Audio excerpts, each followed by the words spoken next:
Timberborn is a city builder unlike any other, where your population are all beavers. Their new update has brought 3D water physics. Water and bad water now flow over buildings, making aqueducts, underwater tunnels, and even underwater cities now possible. Platforms now work in a new way, with the potential for overhangs and even skyscrapers powered by vertical power shafts. Experience the new update now by using my link in the video description. For now though, let's start our brand new beaver colony. So I'd like to say a big thank you to Mechanistry for sponsoring today's video, and what we're going to do is jump straight into game here by going new game.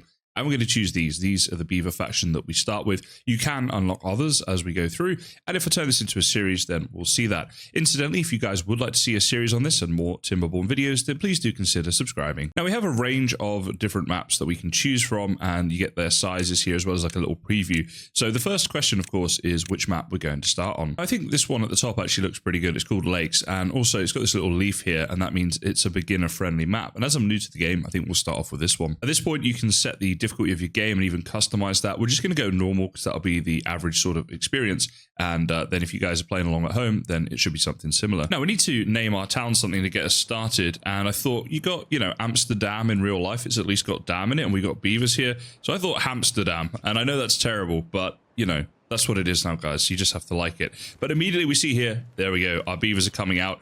And immediately you'll also notice that we have adult beavers and also baby beavers too. So up here in the top left, we've got the adults to children ratio, so 8 adults and 4 kids. And as our colony goes along, we'll get our population to expand. We'll have new children join, and of course the children eventually grow up and become working adults. On top of that, the beavers unfortunately do eventually die as well. So all this has to be managed, and as you can see, we've got a huge map here to manage it on, with all different types of terrain. We've got different water, both flowing and also some sort of lake water, I think, or at least slower flowing water. And the speed of the flowing water does matter, as we'll see later. However, I'm getting very far ahead of myself, and before we do any of that, we need to get some basics down. So with this button right here, we can start laying down some paths. And what I like to do is get a bit of a grid pattern going early on into the game. Now I can see, for example, we've got these berries here. These are going to be used early on. We've got a lot of trees up here. These are also going to be used to get us our early wood. And we've even got this here. So if I scroll in on this, this is like a natural staircase. Later on, we're actually able to unlock our own stairs, as you see right here, but we need unlock points to do that. So basically, this is going to be a path for now, right? That's going to happen. And this is our town hall, so we'll probably have a path going along the front of there. And I've got that to match up perfectly, which is actually just a happy accident. And then we'll kind of expand this over to here, where we'll do some sort of collecting of this. And maybe we'll start going down this way. We've even got some trees down here. So let's come down here like this. And we're going to get basically like a system here of main roads connected up, and then we can start building within them. So one of the first things we need to do is, under the wood section right here, make one of these lumberjack flags. And this just tells them to basically cut down trees nearby. It's kind of like a meeting point. I'll show you guys in a minute how we're going to cut the trees. But we want to build one of those right there. We also want to build one up here. Let's actually do a little bit more path. So from these stairs here, bit of path going up like this, maybe over like this, and then we'll place a second one. You do need a ton of wood in this game. It's the one resource I kept running out of when I was doing my playthrough. Let's actually start to play. I like to play slowly at first, because then we don't miss out on too much of anything early game that we could be doing. And on top of the wood, we're also obviously going to need some food. So we've got the food tab right here. If we set a gather point here, then we can do this for the berries. And I think that's actually a pretty good spot for it. We'll just place it down there, and that'll be all good. Now here it is, our first little wood camp. This has been built, as you guys can see, and what we need to do now is make sure that we're actually telling it to cut down trees. So if we go over to here to the cut trees section and select this one right here, we'll just drag and drop over the area we want to cut down, and the trees get highlighted. So nice and obvious there, we're cutting down all these trees. We play a little bit longer. There we go, there's our beaver who's just turned up to work, and let's get out of this section so we can see a little bit better. You see here, they just gnaws them with his teeth, which is kind of awesome. So they don't need axes or any tools or stuff like they do in other city builders, because of course these are beavers. This is what they do. They are able to do this all by themselves, which is a nice difference. And of course, being a beaver themed game, there are quite a few differences in this game to other city builders, where there's kind of like beaver specific stuff. Oh, hold on, that was the wrong terrain area right there. Let me go ahead. So we can click this one here, the sort of no entry sign, to undo. And essentially, if you click on a certain level, that's the level you're working to. So what we need to do is make sure that we start up here on this level, and we'll select all of these trees here to cut those down. And then later on, we can move further afield to those. But that should be enough to get us started early on. Now, with all this going on, we're going to need some storage down here. So I think we'll do one of these large piles. And let's see, where's the best place to put that? We've got these two different areas here where they're collecting up the trees. So actually, I'm going to get into a bit of a grid pattern early on. So what I'll do is let's come across here like this, go right up to this wall. and come up like that. It'll just speed things up. Obviously, that's the point in having these paths in the first place. And I think what I'll do is get some storage going on here. It's not a bad area, kind of in between where the two wood cutting areas are going to be. And once that's built, what we can do is click on this button right here and tell it to store logs. So that'll be our log storage for the town. Now, on top of that, we need to get water early on. That's another resource that we're going to need early on in this game. So what I'll do, I think, is just select the path here and extend on down this way, and we'll figure out exactly where that's going to go. But first, we need to select the water tab and build one of these water pumps. So we can rotate with R. You can also press F if you want to mirror the building. So that's another nice thing you can do. I'm pretty happy with that going just there like that, though. And the path is almost connected up. We'll just do a little bit more right here. There we go, to connect that up to there. And on top of that, what we're going to need is in the storage section, these tanks right here, these small tanks. And I recommend that you build 3 of these when you get started. That seems to be a really good number from the testing that I've done. And this will store the water that we pump. Later on in the game, you do get droughts. And when you get droughts, these rivers that you see here, they'll actually dry up, as will the fertile land. So that's why we need to make sure we're storing enough water, and 3 is good for the early game. Now, personally, what I like to do is go to the science section and select the, let's see, the inventor right here, and build one of these straight away in the game, because this will give us some research points, and we can use those to unlock things. So anything you see here with a little red bit, it shows you there the unlock amount, though. For this one, for example, the observatory, we would need 1,000 research points in order to unlock it. Now, in the top left of our screen, you can see we currently have 0, and it takes time to produce those research points, which we do by building the inventor. So that's why I want to get that down nice and early, and that way we can start to research new items, and that will help us to progress through the game a little bit faster. Now, going back to food here, we could build an efficient farmhouse, because food is obviously a very important resource, and we need to make sure that we're using up the farming area we have available, which is all the green stuff. So the green stuff is the fertile land. Anything that's like this brownish color, we're not able to plant crops on that. So what I think I'll do is actually select a path here, and I want to come just to the left of here and come up this way. And that actually worked out really nicely with our storeroom. And we'll come down like this. That should be good. Then if we go back to food and we build this efficient farmhouse, I'll place that just here. And this is taking up a little bit of the green, but it's not too bad. And then what we can do is go to the plant crop section here, and we'll get down some carrots and things. So what I think I'll do is leave a couple rows free on the right-hand side there, and we'll do carrots down. You can kind of do it the whole way, I suppose, like this. Maybe I'll do it like that and just leave a little bit of space around it for other crops later on. And then also I want to plant the crops of the potatoes, because we can grill those up in a bit and make a bit of a nicer food, and that food all helps towards the happiness of our beaver colony. The better food they've got, as well as comfort and other things which we'll talk about a bit later on, the nicer they have of an experience, then they're going to be a little bit happier. Now, it's worth mentioning as well, if you've got certain things being built, you can click on a building and prioritize it if you wish, and then that means that they'll do that building before focusing on others. I believe that if you don't do that, it will just do the buildings in the order in which you place them. So obviously, if you place this one first, it will do that one, then that one, then that one, and so on. But it's good to know that you can prioritize these different things. And water is certainly something we want to prioritize.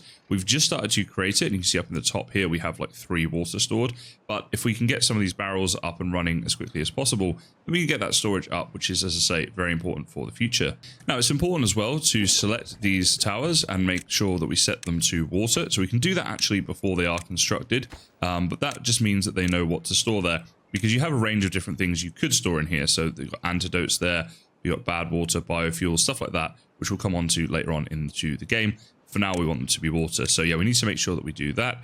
Now it looks here, let's see, if we pause the game real quick, I'm guessing these guys are saying, yeah, they're thirsty. So when you click on any individual beaver, you get all of these different stats that you see right here. And they've got even nutrition. And you can see it's quite detailed, actually, the nutrition here. All these different things that they can possibly eat, including the grilled potatoes. I talked about those. You can see they give a +2, which is pretty good. They've even got all these different social life things, aesthetics, or, I mean, it's very, very detailed city builder. And if we go through the bottom here, you'll see as I click through, there's all these different structures and things that you can do. So I like the complexity of this game. I also like how chill this game is. It's been very relaxing playing it over the last couple of days, just sort of getting to know it. And to be honest, I wish I'd played it a little bit sooner. Now, in the top right up here, we get the working hours section. And I'm actually going to bump that up a little bit, put it up to 18 hours, get them working a little bit more. I have seen videos that recommend you put this to 24 hours at the start of the game, just to get the extra productivity from them. I think that's a little bit too much. However, doing it for 18 hours I think is good. We want it a bit more than 16, certainly, and we want the productivity to be as high as possible in the early game. and then we can, you know, turn that down a bit later on once we've got a better infrastructure in place. Okay, this right here with the spindly sort of roof thing, this is our inventor building that we've built, and you can see now we are starting to gain the research points up here, or science points if you like. We've got 2 of those right now, so we can spend those on things over time as we start to get more of them. We can't do much with just the 2, but that's a really useful thing to have going early on in the game. So I think we've done the right thing definitely by building that one up. Now at this stage, I think we don't want to look to develop too quickly. We've got a farm being made here, so we're going to have a lot of food. We've got the water being taken care of for the most part. A couple of, you know, tree cutting areas. We've got the obviously the berries and stuff as well. But I think now it'd be a really good idea to build them some houses to live in. So if we click down here, we've got this housing tab, and we've got these lodges which are available to us. And you can see here you have 3 people in them. We've got a population of 12 right now, but we'd like to grow that. So I think what I'll do is build 6 of these up. Now, I'm thinking here could be kind of a good area to build them on this brown stuff, but still kind of near the town center. So if we go like 1, let's see here, 1 there, 2. So like if I'm up on top, that's actually build them up on top of each other. So when we've got stairways and stuff, this could be useful later on. But now we'll keep them all at ground level. We'll do 3 there, and we'll leave a gap and do 3 more. And then that way what we can do is put a little path in between them all so they can get to and from their houses and the work areas and stuff like that. That's very good. Now down here we also have, let's see, this is decoration, but these require points to unlock. The shrubs though do only require 20 points to unlock, which is quite a cheap one. So we could look to do something like that. But as we get more and more points, we want to unlock all of this stuff and make the neighborhoods nice for them, and then they'll be a little bit happier. But just having houses in general will actually make them a lot happier as well. So definitely something we want to do. And then I'm just going to let this play for a little bit. Speed time up, let them play through. They'll get the farming underway, they'll get the houses built. And I think that'll be a nice solid start to the game. And, you know, hopefully at least enough to get us through our first drought when that does occur. So I just paused the game here just to show you guys this. You can see their little lodges at nighttime right here. And how cozy do they look? By the way, this guy here is not dead. He's just sleeping on the floor. So you can see here we've got 6 people in beds, or 6 beavers in bed, and 6 beavers are currently homeless, the poor little guys. But yeah, they've got this. And it just, I like this because it's a nice overall idea of the game, that the feel of the types of buildings and the game itself has been very relaxing to play. It is probably one of the most complex city builders I have played, and I've played quite a few, but it is also a very relaxing city builder to play. And I don't know, there's just a certain feel for it, there's something about it. If you've played this game, do let me know down in the comments what you think about it. I'd love to know what you guys think. But yeah, me personally, I have to say, I do really enjoy this one. Now, one mistake that I've made a lot when playing city builders, and would be easy to do in this game as well, is to get ahead of ourselves and try to build too much. You see right here, though, we only have a couple of wood. We don't have much stored up. So rather than worrying about building new buildings, I'm actually going to build a 3rd lumberjack flag, I think. Now, I'm just in 2 minds about, do I do it here and get these trees, or do I go over there? But I am going to do it in here, and there's a couple reasons for that. First of all, it is closer, so let's put the extra worker here, collecting the extra wood. That seems to make sense. But also, later on, we can build up one of these things, a forester. Now, we need 60 points, but we are closing in on that. But at that point, we can actually plant trees and bushes. Oh, wow, hold on. Things are happening over here. So there we go. Our beavers are now a lot happier, gone up to level 4. So I believe that the big reason for that is now all of our beavers are in occupied beds and none of them are homeless. On top of that, by having the extra space for new beavers, that means our population can expand. So that's really good. But yes, having the extra wood, I think, is the way to go. As I say, the forester, we can then plant new trees, so we can just plant new trees in this area here. And of course, in this area over here as well, where our current 2 woodcutters are. But I think that's what I want to do, and try to start stockpiling some wood. On top of the need that we currently have for all this wood and the need we'll have in the future, we have things like this, the lumber mill, which we're going to need to make pretty soon. And that turns wood into planks. So again, we're going to need even more wood for that. But I really don't want to start doing that just yet because we're barely stockpiling any, as you can see. Okay, some time has passed and we have started to stockpile a bit of wood. And I think it'd be a good time now to build the lumber mill. As you can see right there, though, it says 50 HP. Now, that is actually a power requirement on it. So it means it's time for us to get into making up some power buildings. So if we go to the power section right here, you see we've got all these different options. The water wheel is going to be the way that we start. These options right here are all about the transfer of power. And then we have here some vertical and downward power shafts. These are part of the new update, so we can now start transferring power vertically rather than just along the ground. So that's pretty awesome. Now, in order to do this, I think we're going to need to find a good spot to build the water wheel first. So let's start off with that. Now, just around here might be a good little spot for this water wheel just to get us started. It's not necessarily going to be an area that we build in too much, but I think, you know, to get us started in the game, this is going to be okay. So we can put that down there. Then what we can do if we go to the wood section is grab this lumber mill, and we can put it in here. Now, again, I don't want to build too much on the green stuff, and this is something that will probably move later on. But for now, this should work just fine. So what I'll do is I'll place it here, I think. And the reason I'm placing it a little bit away is so that I've got room when I go onto the power section here to put in maybe a T-junction or something like that, and then get some power connected up to here, but also have some space here to run these power cables off for other buildings as we need them in the future. So let's go ahead and speed through until these couple of things here have been built. Then once that's done, I can show you what I'm talking about with this power. Now you can see here my farm is growing, and just in time because we didn't have much food. So that's why you definitely want to get into farming early on to make sure that you get enough food. I actually left it a little bit late, and I did it pretty early on. However, now this is done, you can see our food will start to increase. Obviously, it's going up over time. There will be some little downward bits as the beavers are eating, but overall, it's going up. So yeah, pretty happy that came literally just in the nick of time. But hopefully now we've got a good sized farm for the future. And once they're all fed and happy, then obviously they'll come and make up all of the things that we have here. And we'll get into that power and into the lumber mill for those planks. And of course, the planks are a building material which is used to build up some like later game builds. I say later game, obviously we're still in the very early game, but it's basically a progression point, as you guys are no doubt aware. Now, here's the water wheel. Let's slow this down because it looks like it's going crazy right now. But yeah, there we go. The water wheel looks pretty awesome, and it's working obviously just by the flow of the water. Now, there is faster flowing and slower flowing water in different areas in this game. If you zoom in, you can kind of see the current, and we can speed that up and stuff. This is something we'll get into in a later episode in more detail, but just to say it's worth mentioning at this stage, where you place your water wheel will matter later on in the game. But early on in the game, just having one down is the most important thing, rather than worrying too much about its exact location. Okay, the lumber mill has been built, and it's telling us, though, that it doesn't have any power. So we need to make sure now we're running power from our water wheel into the lumber mill.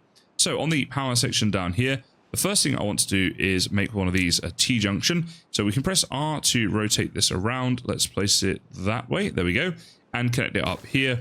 And then we can run cables off in this direction or this direction if we want to run the power from this water wheel to other buildings in the future. Now, at this point, we're going to need a corner. So let's rotate this one around like this. Place that corner there. And we're also going to need another corner going in here. This is how the power is going to connect up. But rather than just running a straight one into it, what I'll do is place another T-junction like that. And then that way we can take the power from here off this way if we want power to go this direction in the future and use this water wheel for multiple things. So essentially, we'll go ahead and speed this up so they can start building them. But if you run these pipes from the power generation, in this case the water wheel, just into the building, anywhere into it, it will automatically connect up and provide that building with power. So quite a nice feature the way they do that.